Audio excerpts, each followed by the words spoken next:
आज सोमवार 20 जून 2022। आज के मुख्य समाचार। नूपुर शर्मा के खिलाफ बंगाल विधानसभा में निंदा प्रस्ताव पारित, बीजेपी का हंगामा, सदन से किया वॉकआउट। अग्निपथ भारत बंद, दिल्ली के बाहर जाम और अंदर कोहराम, सड़क और पटरियों पर उतरे कांग्रेसी। आरएसएस के मुखपत्र में नीतीश कुमार को फेल बताने पर बिहार में शुरू हुई राजनीति।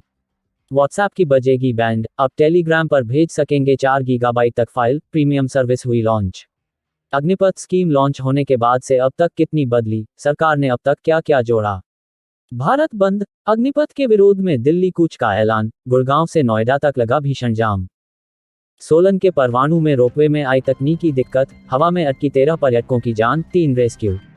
असम समेत इन राज्यों में बाढ़ और भूस्खलन से भारी तबाही, लाखों लोग हुए बेघर। 5 भारतीय ने किया था डेब्यू, जिनमें से 3 बने कप्तान, तीनों के नाम धमाकेदार बल्लेबाजी रिकॉर्ड।